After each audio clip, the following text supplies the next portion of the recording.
One. Cool. So we're back. Episode 3, Time's Ticking podcast. First guest. Yeah, first guest. Nick Sahota. Built up one of the most impressive car collections probably in the UK. One of the largest private landlords in Southampton. So, I'm excited to hear some of your history. I've known you a long time, but I'd never really known the start. So, yeah. Let's get into it.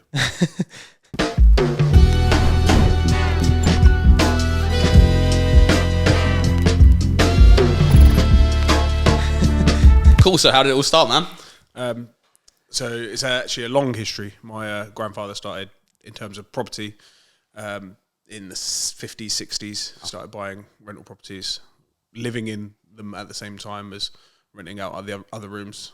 My granddad, even my dad and everybody all lived in one room of a house, rented out all the other rooms until we could afford to buy another one, and then another one, up until the late 80s. So a good 20 years doing that, and then my father got into it, and he was doing the same sort of thing, but renovating, buying stuff, doing it up, converting it into flats, HMOs, studio flats, that kind of stuff, dealing with that stuff up until sort of mid 2000s, and then started doing refurbs of larger blocks, office blocks into 20 flats, that kind of stuff, 40 flats. And then in the last 10 so years that I've been involved, we've been doing a lot of new builds. So building now up to, we're doing development that we're doing 70 new build flats. And we retain everything, never sold anything since the 60s. Wow. Super impressive. Wow. So everything that we've ever done has always been retained, refinanced, and then start again on the next one every time. So that's kind of where we are at the moment. We've got a pipeline of about 5 or 6 years worth of our next developments. Oh my God. Wow. At the moment that we've acquired the land for, we're in the planning processes, that kind of stuff, and it'll take us the next 5-6 years to build those out and to rent them out. That's what we do. So we're landlords predominantly. Yeah. That's what we mainly do, and then stuff like the cars and stuff is just a side passion, I suppose. Where did that start?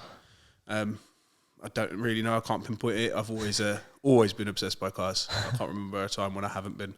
I started with 1 car and 2 cars, and then now we're here. 50 something cars.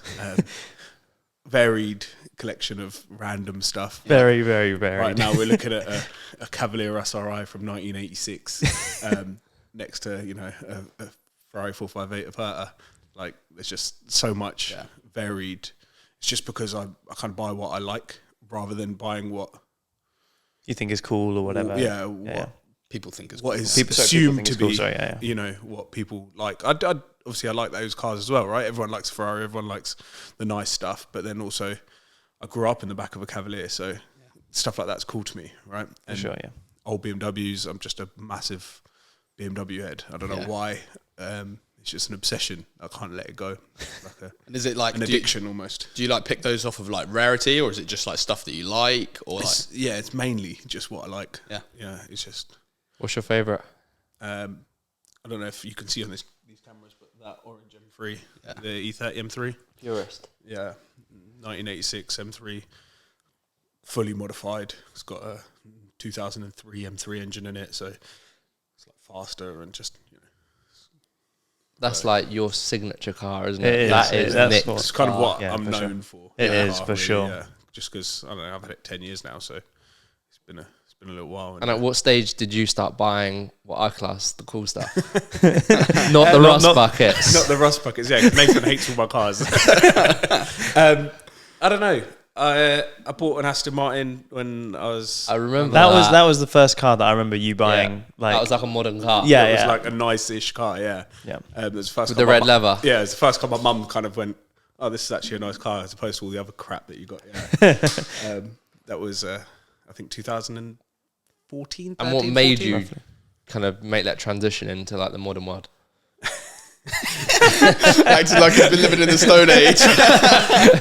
I always liked stuff, right? I like, I don't know, for whatever reason, I like different cars. I always like, supercars. Everyone does. Everyone grows up with supercars, and they're all right as kids, and that's what that's why I wanted one. But obviously, when I was younger, you can't afford stuff like that. And then when you can, When that Aston Martin come out, was it just like some insane deal or? yeah, it was cheap at the time.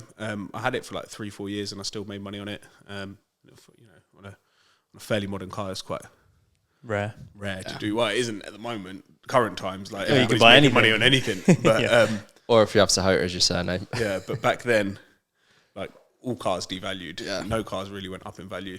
So And that's the one thing I was going to ask. Like, do you buy cars based on profitability, or do you buy them just because you I like like to them? think I do, but sometimes obviously you can't win them all, right? You do Stuff- most of the time, though. Yeah, because in time, the stuff that I tend to buy is desirable and in general pretty rare. Yeah.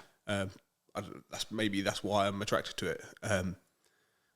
So in time it kind of just goes up in value. Stuff that you never expect to. I was buying like old BMWs and stuff for like 2-3 grand that are worth 20-30 grand now just by accident. Just because you've got ones that are still in good That's good wild. condition. And Nobody expected it. Nobody ever expected it. You just think it might go up £500 a grand. If it was a £2 car, it might be worth £3 grand. I've definitely seen the last 10-15 years you change to like now some of the Range Rovers that we're looking at. Yeah. Like you now, they're fucking shit.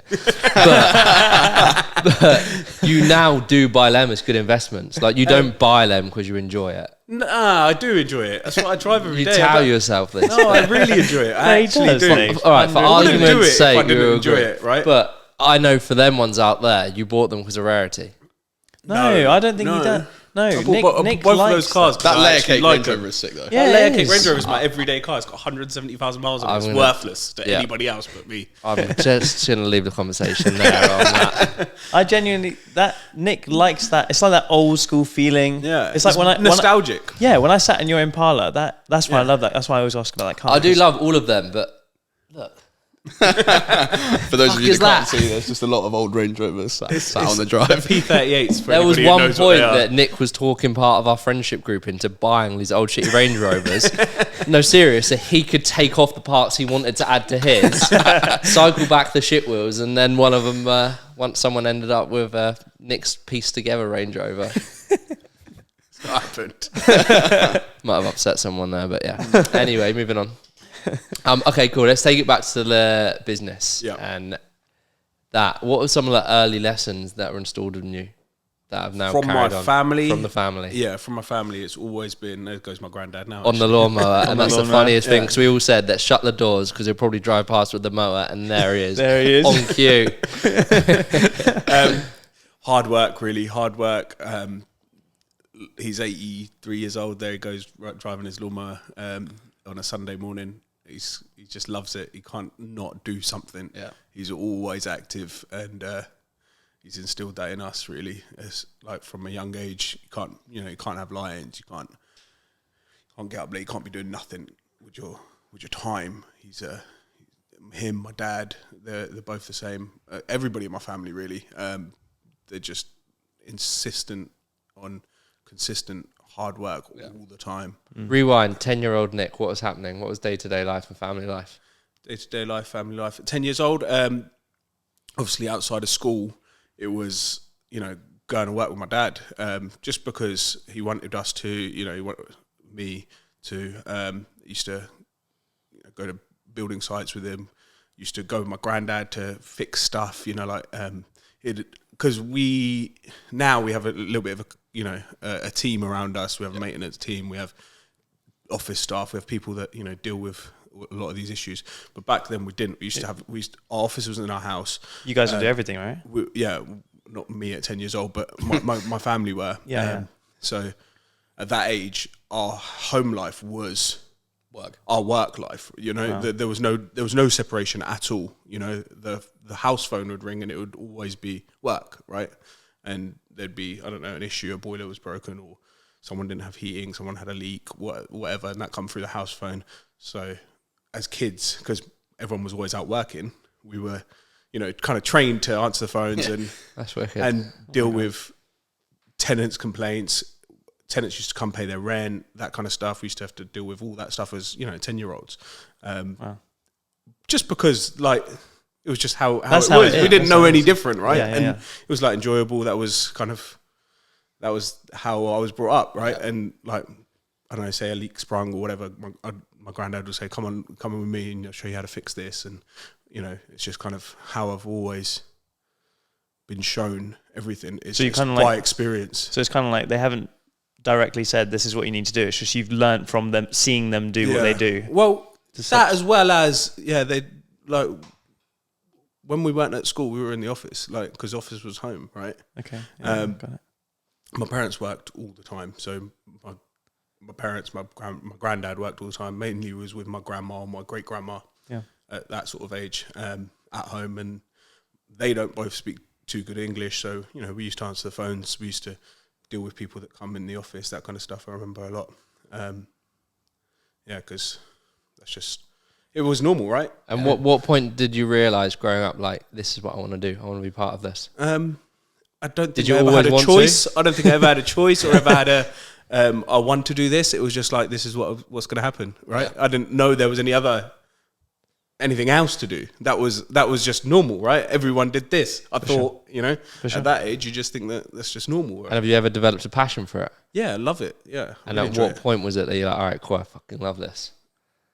Because there's a Time. difference between doing something because you knew you need to do it. Yeah. And then because I know you're passionate about it now, because I know you want to grind and you want to build the empire.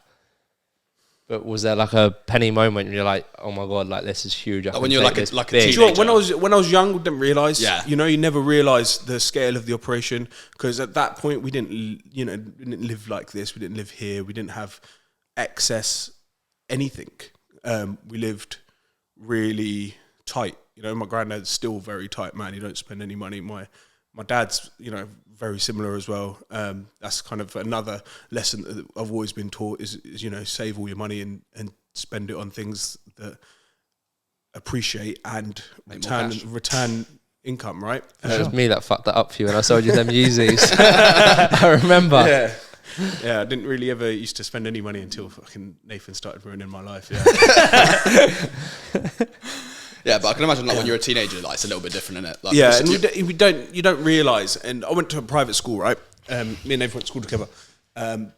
So I was used to always being around rich kids in general, and I wasn't one.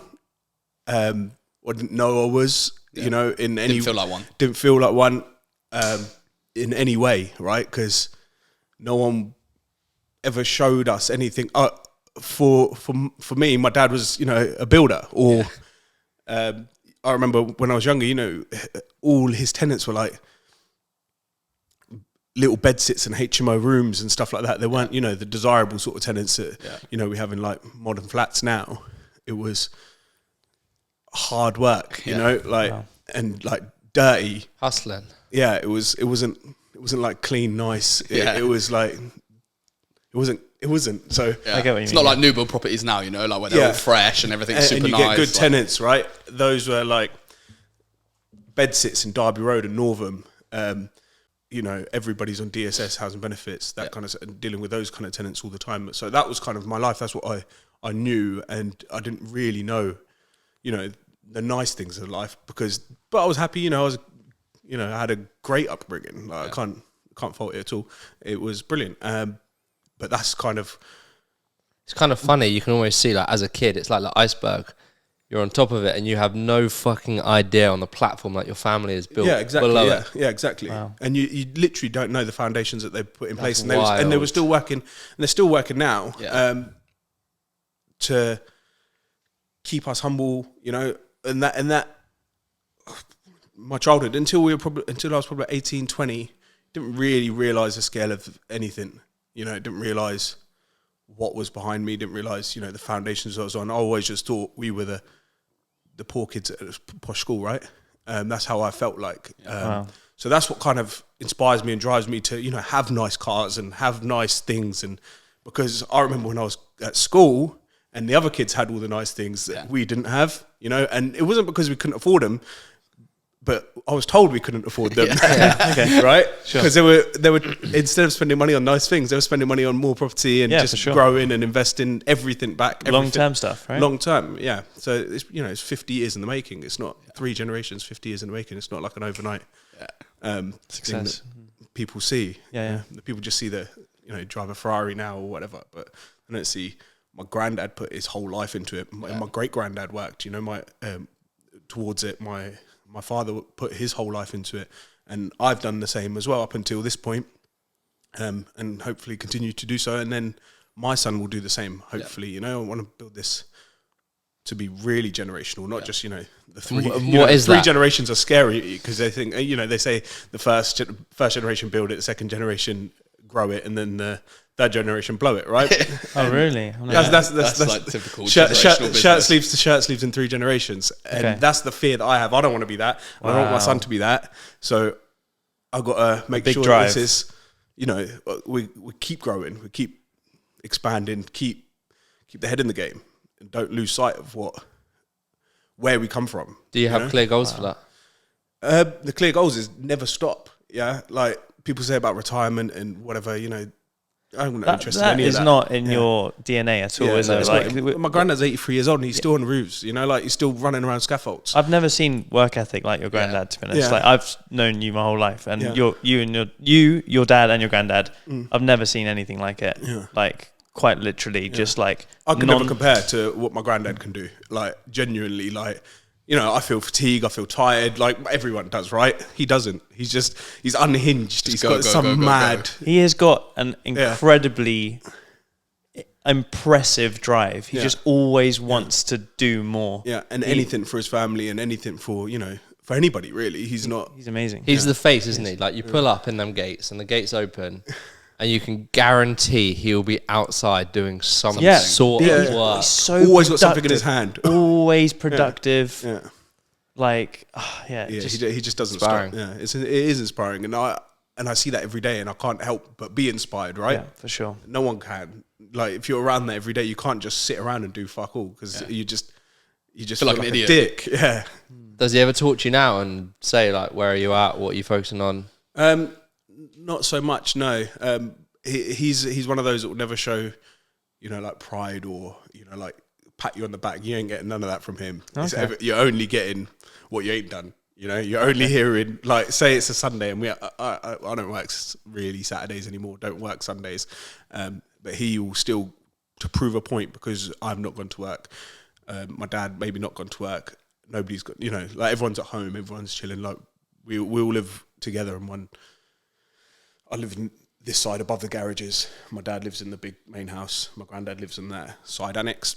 So we all live at home, so he can see who's at home, who's not. And if he sees that everybody else is at home, he will make a point of going out, go to work. Nothing that he needs to do. Yeah. Probably create more problems than he solves. But he'll come back with a list of shit that everybody else hasn't done because they're all at home while he's had to go out and check on shit. That's so cool.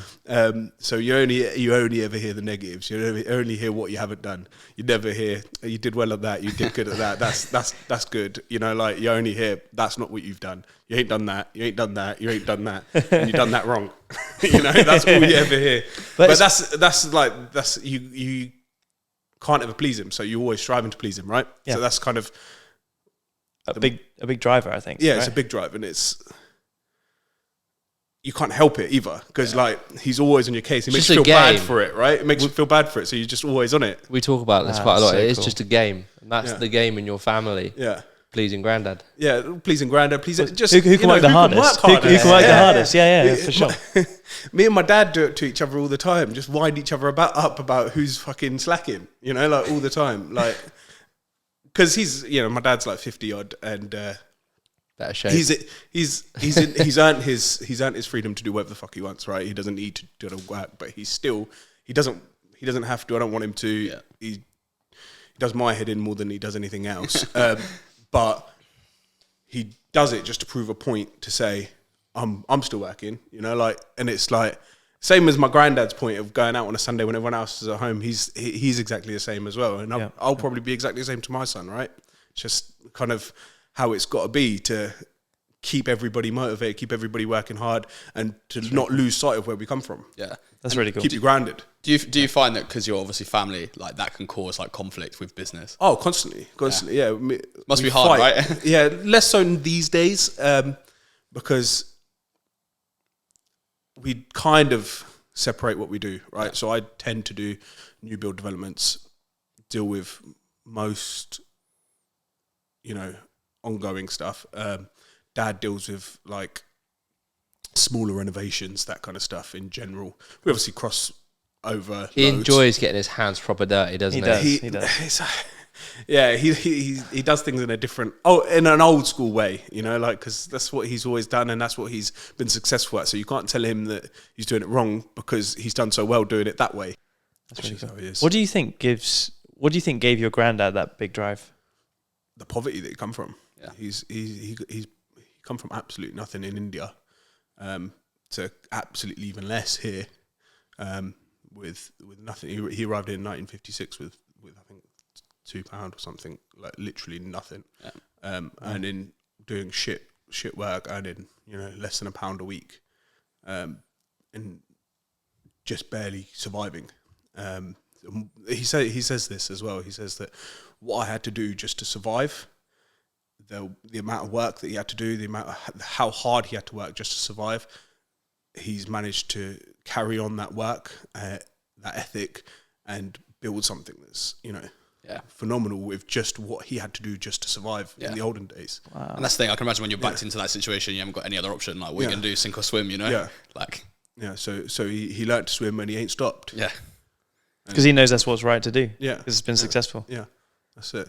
And, my whole family, extended family, everybody around us takes that inspiration and are, shadows of him and what he's done. And we all, extended family included, my uncles and everybody, my aunties, all the same.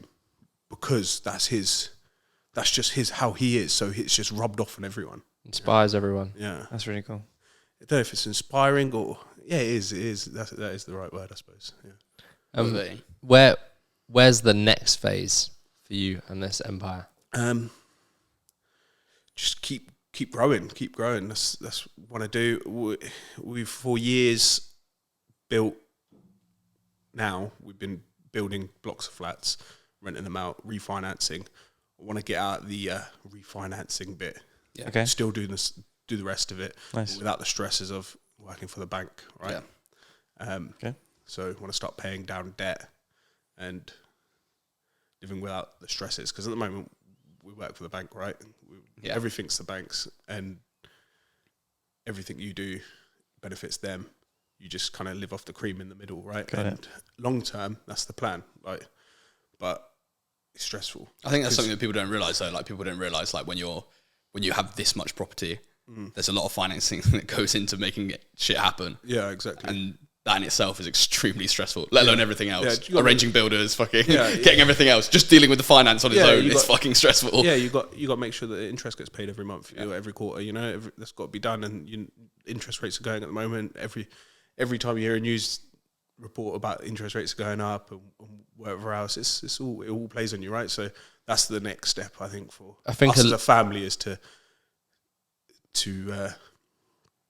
just move away from that. Yeah. Getting I stuck think it's a into wise the banks. move as well. And I think a lot of people don't understand that. So they're looking from the outside. They'll see the Ferrari. They'll see everything else. And they won't understand that even at a huge scale, that you still have them day-to-day stresses of managing life and financing and banks and the same bullshit that you deal with at every level, right? Yeah, you just for got to sure. pick your hard. Yeah. It's like everything, right? Everything's going to be hard. There's no easy route to do anything that's worthwhile doing, right? And I think that's a message that I want to put out there as well. Like, I think a lot of people think, right, I'll get on this train of doing this new thing. Don't think it's going to get easier as you start riding that train, because you just have bigger fucking More money, problems. more problems, It's true. It's true. And your ambitions grow with it, right? So That's what I was about to say. You can Fall a lot fucking harder if you're not clever. not only that, but your ambitions get wilder and wilder as you get bigger and bigger. If you were just satisfied with enough, what is enough? One Ferrari, right? that's it. Yeah, done. you've ticked that box and then you're satisfied. Like, it probably would be a lot less stressful and you'd just be happy, right? But then you wouldn't have a massive fucking empire like your family do, But there's no drive in that. Like, where's like the long-term thing? Where's like the long-term game like we always talk about? Yeah. Like, that it's true. It's a game, right? We've got to Got to go to the Numbers next on the level. scoreboard. Yeah, got to get to the next level. Got to keep pushing forwards. Yeah. And do you, as a family, ever look at them numbers and the game that you're playing, or not? Does it kind of get blurred into the day to day? Constantly. No, You do? constantly, yeah. Always, we sit down, me and my old man, we're having what day is it today? Sunday, Thursday, we sat down and went through, literally every property, every number. Wow. Everything. And do you look at the whole portfolio and be like, right, cool, this is where it's at. Yeah. This is where it's going to be. Yeah. Constantly. This Really? is what, Nuts. and this is where it's come from. This is where it's going to be. This is what we want to do. This is how we're going to do it. This is how we're going to make sure that we get to that point. And is the vision very aligned between you and your dad on that? Sometimes not so much, but mostly in the general large scale of things. Yeah. Yeah. And does that separation come from, obviously, you're more interested in the new build stuff? Yeah, and that he's done his shift, right? Yeah. He's done 30 odd years in it. Does he want to see you take it to the next level, or does he think that you need to focus on Making sure it still exists Yeah, in fucking pruning 20, the 30 tree. years' time? Both. Yeah. It's always some days everybody wants to throw in the towel and relax and have less stress and Chill just out. stop growing so fast Yeah. and then other days it would be like everybody's on this, let's fucking go buy more, and it will just change all the time depending on what's happened that week, right? Sick. But the general overview, the large scale You want to keep view going up and up and up. is just upward trajectory, right? Sick. and message out there to people that are trying to get into the game that you're in? Where do they start? It's hard for me to say because I didn't start at the bottom, right? Yeah. I've always had a lot of But you still know most angles, kind of, Yeah. whether it's HMO stuff, students, or flats. just stop. I've given advice to a lot of people over the years, just to stop thinking about it. Stop, doing the build-up stuff. Take action. Just jump 2 foot first, straight in. That is sick advice. Like, It's fucking true. just do it. It will just always be better than you imagined it to be. Yeah. It will happen quicker than you imagined it would. And Fuck the courses, fuck the studying, just get out there and buy something and get Yeah. Get rented. some fucking money yeah. together and true. just buy Do it. something. It's so true. Find the financing, build the financing, borrow, whatever you got to do. Get Take stuck the in. necessary actions. Yeah, just take action, right? Let's take action. Stop studying. People take all these courses, spending loads of money doing all this. Yeah, you got to understand it to a certain point, but you got to actually just It's a very simple process. You got to actually do it. Yeah, the best way to learn this kind of Yeah. shit is to just do it. You'll learn as you go, right? And you'll save loads of time because all this, wasting time thinking about stuff and over analyzing everything. You just got to make sure the numbers stack. Yeah. And then jump in. So I think that's definitely a big thing as well. I think a lot of people get sucked into. It's the same with anything, right? Sales, fucking investing, property. Like, people get sucked into this. Like, there'll be someone who says, "This is the way you should do it," and shouts about it. "Here's my $7,000 course. This is what you need to buy to get successful in property." I think people get sucked into that. You know, when really what they should do is they should just take action, get involved, and then soon enough you're going to realize what you should be doing. Yeah. It's like over-analyzing before you've done it. Yeah. It's Yeah, like, exactly, yeah. And with any action in life, if you think about it too much before you do it, You never get it. yeah, you'll never actually take the necessary steps to get there. You'll just constantly be thinking, actually, no, maybe I should look into doing it this way. Maybe I should look into doing that way. Realistically, you should just chuck yourself in the deep end and you'll work it out, won't you? And it will always be swim or swim because who wants to sink, right? Yeah. Yeah. True. Yeah. And the thing is as well, once you take that first step, like, you just start compounding mistakes. Yeah, and but you also just start committing yourself to that making it course. work. Yeah, but you like all of your energy will just go into that thing. And like Nick said, like before you know it, you'll be fucking way further along than you ever thought you would have been at that time. Exactly. And a lot quicker than you'd ever imagine. Like, Yeah. What's something, obviously you got little one now. Yeah. What's something that you want to teach him? I want to raise him as I was raised, as much as possible. It's harder now, obviously, because there's all of this, right? Okay, yeah. Where when I grew up, we didn't have. I don't know. You could take him to school in that fucking Range Rover every day. I I do. I take him nursery in that. That's what it. But he doesn't understand that at the moment. But like, I got a little brother and sister as well. So my little brother is 14, 15 years younger than me. So he grew up a different life than I did, right? Yeah. I went to a rich kid school, not feeling like I was part of that, right? And I wanted to always still kind of have that. I want to be up there, or mix with those people that I didn't fit in with when I was younger. Yeah. Whereas my brother, he's always been the rich kid, right? He's always been that. It's a bit different. He's always been your brother. Yeah. Yeah. Just because, like I said, it's 50 years of work to get to this point. The last 10 of that has been, nice. Before that, the 40 years that came before that, obviously before my time, and my early years, we didn't have nice things or anything like that.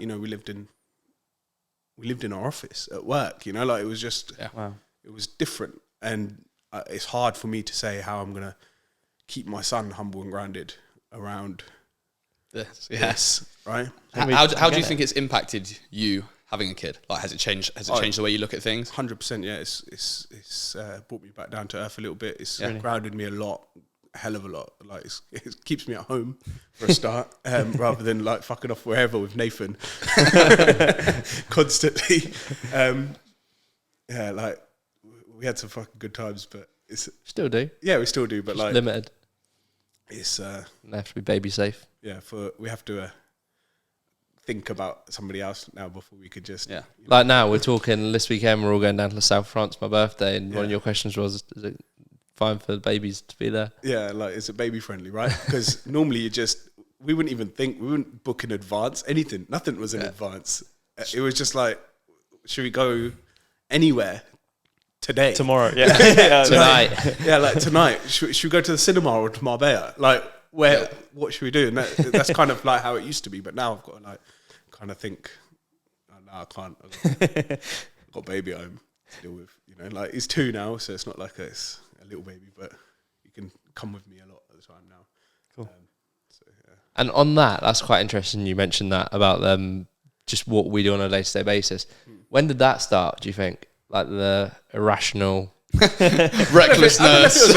without putting the blame onto me. I don't know if it was irrational. It was just more like Just living. Yeah, it's living, and it's the freedom to be able to do what you want when you want. And not only that, it's the same thing about what we were talking about earlier. Take action, right? If you want to do something, just fucking do it. Like, because that's what we wanted to do at that time. That's what we wanted. We wanted to enjoy ourselves. We wanted to, at the end of a working week, Friday, we just, go on holiday for a couple of days, come back. And I think you guys were talking about this on your other podcast. Little and often short trips. Yeah, you guys just go away a lot. It's harder for me now. I can't do that so often. But, it was brilliant when I could. And you don't have to plan it, right? You just go. Yeah. You just pack a bag, passport's always ready. Just go. And it's wicked. And you just got to take that action. You just got to stop thinking about things and what could happen, or what if this, or what if that. Just enjoy it. Literally just send it. Yeah. I think as well, especially when you've had a completely like parallel childhood, like it didn't look exactly like it did when you're at that age where you're able to actually I can go away, actually I can do this, actually I can do that, like you want to enjoy that moment because you didn't have that when you were younger. Of course, my granddad has still never been on a holiday. He's been back to India a few times, but only to deal with work stuff. He's been to 2 countries other than India and England in his life. He went to Belgium for a wedding, and he went to France for work. That's only. Wild. He doesn't go on holiday. Doesn't ever go anywhere. He doesn't like sleeping anywhere that's not home. He doesn't go anywhere. Doesn't like to eat anybody else's food. He just wants to eat at home, sleep at home. Very simple. Work hard. That's it. He's everything that all the enjoyment that I get out of going away and doing all that stuff is still always in the back of my head. Like, he's never done any of this stuff, and he's the one that's made it possible that I can, Yeah. And it's... But I can imagine for him, like... It's grounding for me, but for him, it's like... It's normal, right? Yeah, he doesn't know anything else. And especially when he had, like, such a tough time in the beginning, like... This probably feels like a fucking holiday. Like every day probably feels like a holiday, Yeah, exactly, yeah. When you've been through that, like you've had like seen real poverty. Like I can imagine nowadays, like this is like a holiday, he gets to wake up, he's in this beautiful house. Yeah. Family. His family's all around Family him. around him. There's, where That means a lot to him, right? It means a lot to all of us because we're a close family. You guys are the same as well. You guys, I'm not sure about your family so much, Dom, but I know Nathan's and Dez's, and like we're all about close family, right? And where we work with our family as well. You guys obviously in different businesses to your family, but I work closely. Our family is our business is our family, and everything we do is we do it together, right? And it's just, I don't know, it makes us closer. It's one big unit moving forward. Yeah, you do it together, right? It's really cool. That kind of is a cultural thing as well, right? Yeah, it is cultural. Because there is nothing I love more than the Indian party. yeah.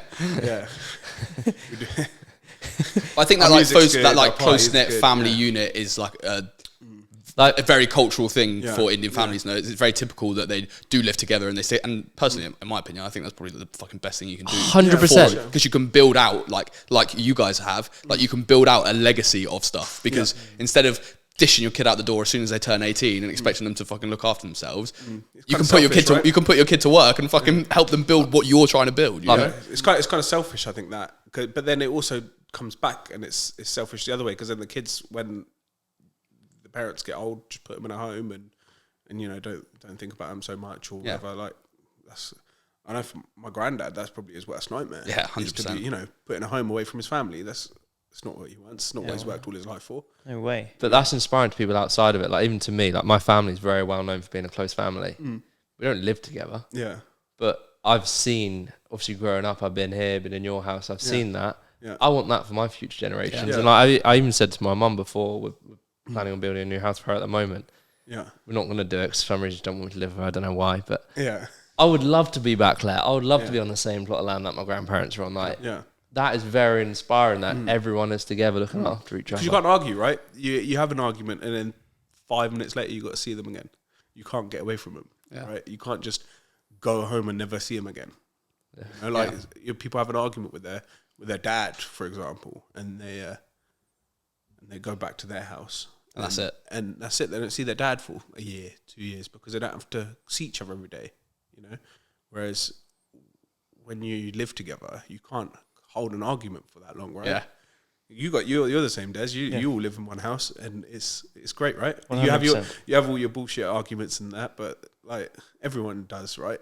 You just become so much closer, and like you just get over it. I think really it allows you to work through those problems instead of just like get over we were talking about this before. Where you're talking about like leaning into discomfort. Like if you've had an argument with someone and it's uncomfortable, it's tough shit. Like you're in the house with them. There's nowhere for you to go. Yeah, exactly. Yeah. You can't just hide away forever. Like you have to resolve the problem. You have an argument in the last a few days. Everyone's angry at each other for a few days, but you still got to see each other every fucking day. Like and you still got to bump into each other, even if it's on the driveway or somewhere, or even at work with us because we work together as well. Yeah.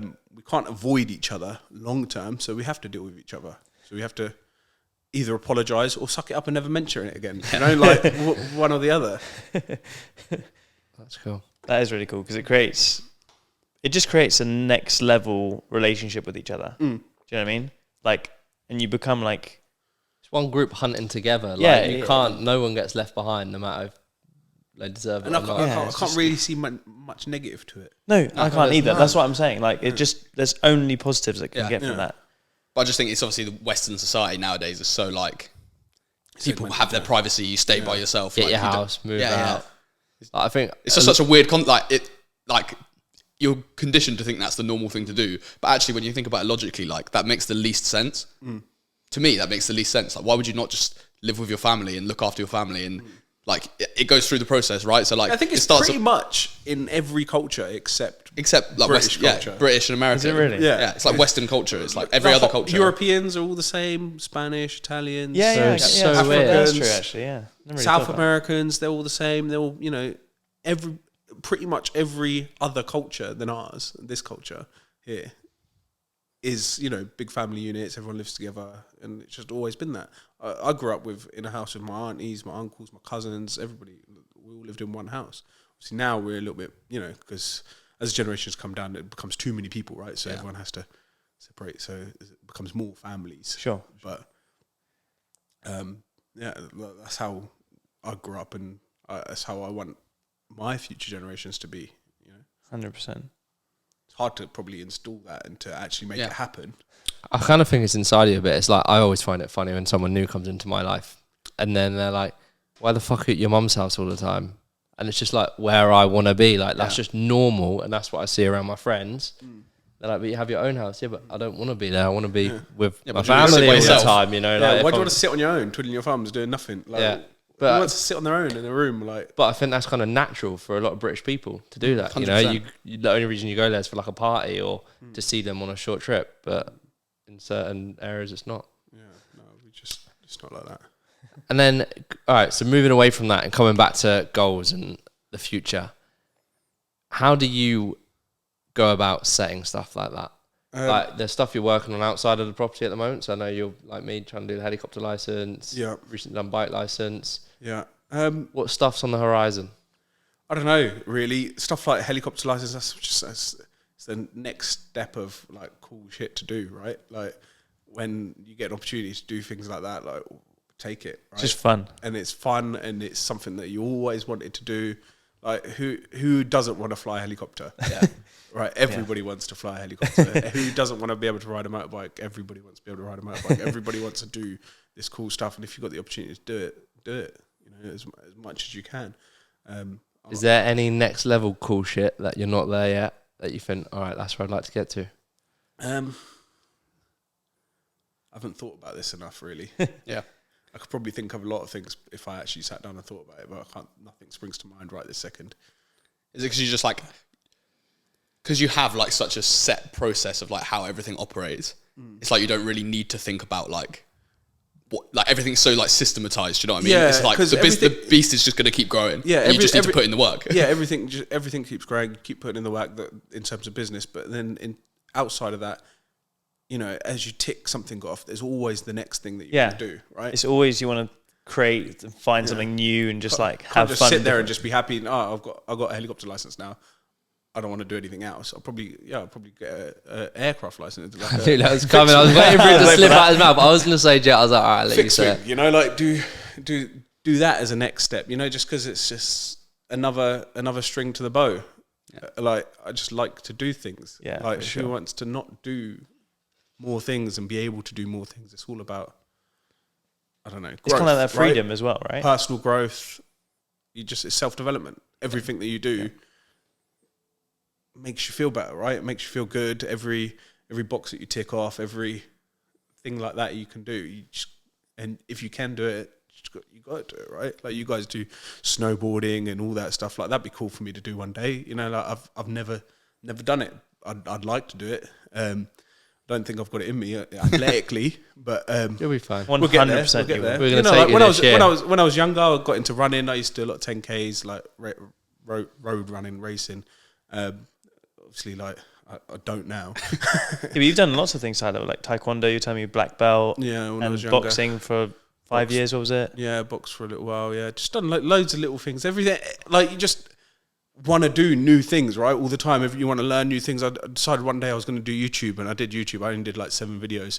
I need to do it again. I want to do it again, but you should do. It was like 2 years ago. But like, it's just, I wanted to learn how to. I'd never done anything technological, you know, like I'd never done. And just anything. like speaking in front of a camera. Speaking in front of a camera, I wanted that confidence. I wanted. There's a lot come with that. I think. Yeah.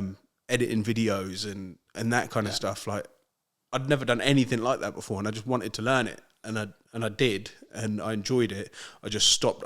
I stopped because I had a son, so like, baby took over and just dealing with that, and then lockdown, and then it just fell out of it. But we'll come back to that as well. But there's loads of things like that. You know, like you guys doing this. It's like, it's a new thing. It's a new string to the bow. Yeah, right? exactly. Just another thing, another box to tick, another thing that you can do, and you know you can do, and you can do it good. And just enjoy it as well. Yeah. And enjoy it, yeah. Nice. Like, this is episode 3, and when we did number 1, it's fucking awkward when you first get in front of the camera. And it is. It's just stepping into that discomfort zone where you're like, all right, cool, let's break through this. And me and Derek was having this conversation yesterday, because he was like, are you looking forward to it? I was like, I am not looking forward to it one bit. Like, but fuck it, we'll do it anyway. Yeah. Like, we'll get it done. But that's like how we did the first one. We literally just like, we didn't speak about really anything we were going to talk about. We just turned the cameras on, fucking connected these mics, and we just Dom started talking, and that was it. Yeah. Made just sure like, we forgot the video yourself cards a in few the- times. Oh yeah. Yeah, we tried 3 times first. But yeah, we just like put ourselves in the deep end and just Yeah. fucking. Which is Just kind have of fun how with we it. operate life. Fucking love both doing of us. that. Yeah. just jump in, just fucking, because you had it before. Do you remember when you were saying Because you're not going to enjoy it during the process, right? No one enjoys anything while you're doing it. But afterwards, yes. Yeah, it's we wicked. fucking love and this you look now. back on it and you think wicked. Yeah. But while you're actually doing it, no one enjoys that process. Even when it's cool stuff, fun stuff like helicopters, right? The first 10 hours, how shit were they? Proper shit. Proper shit, right? And then like after that, it gets good, and Yeah, it's enjoyable. And you can look back and you think, you know, actually those first 10 hours that didn't enjoy while you're doing it, they were actually really good and they were fun. But while you're doing it, you're all stressed and you can't work it out, and you're thinking, why can I not get this? Like everything you do, Yeah. right? Any It skill comes back to you what learn, you said at the start. you just got to take action. jiu-jitsu. You just got to take action. Yeah. You just got to get stuck in. Like I gotta do remember it. when we were doing the first episode, like you were like, "Oh, what do we need to say? We need to write out a list. What questions should we ask?" Like blah blah. I was like, "Man, just sit down, have a conversation. sit It'll be down. fine." Like, it's fun as well because like, when is there a time where all 4 of us will sit down together for an hour and speak and not have any interruptions whatsoever? Yeah, exactly. Yeah, It doesn't happen, you know. It's never happened, and like, there's stuff today that I'm sure you guys have learned about Nick, even though you've been friends with him for fucking years, that you would have never known otherwise, just from not putting yourself in this situation and just sitting Yeah. down and having a conversation. You know, It's true. We've known each other for a long time. Like I remember when Derek was born, and Nathan from like when he was a little prick at school.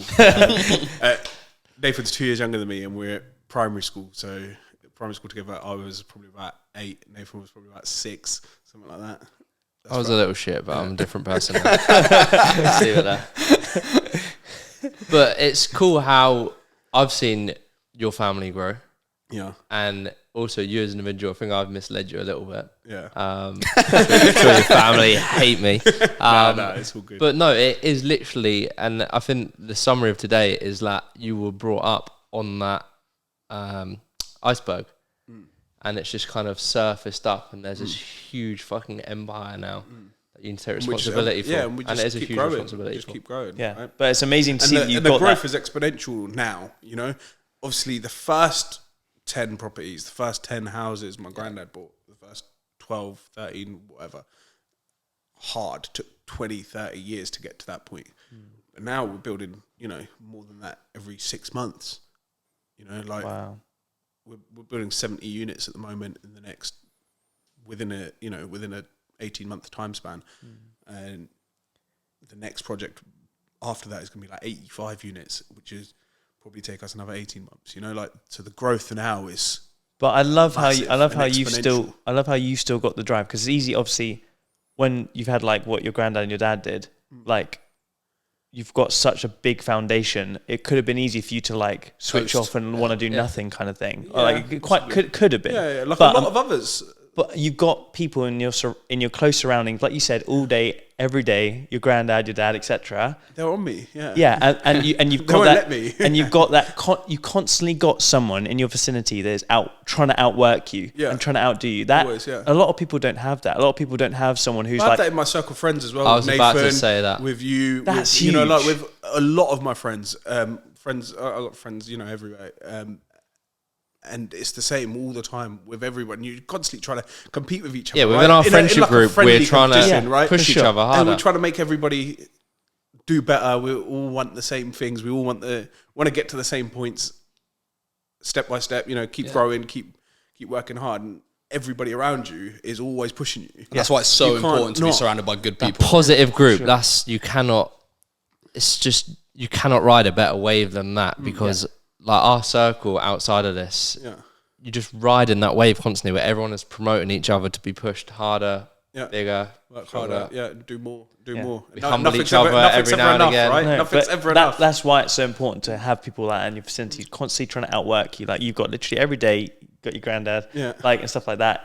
That is so important, and so many people need that to get that drive in them, and to get other people to have drive. Because the podcast we recorded the other day that we're not going to release, like we were talking about how what you guys have done have inspired so many other people to do like more with their lives, even people you might not have even met. But it's having people like that around you who are constantly doing more makes you want to do more. Yeah, social media has been big for that. I think like I've get messages every day about people, you know, that they feel inspired from what I show. I don't really show a lot on Instagram or social media. I just show mainly cars. I don't really show a lot of work or anything. But people take inspiration from that alone.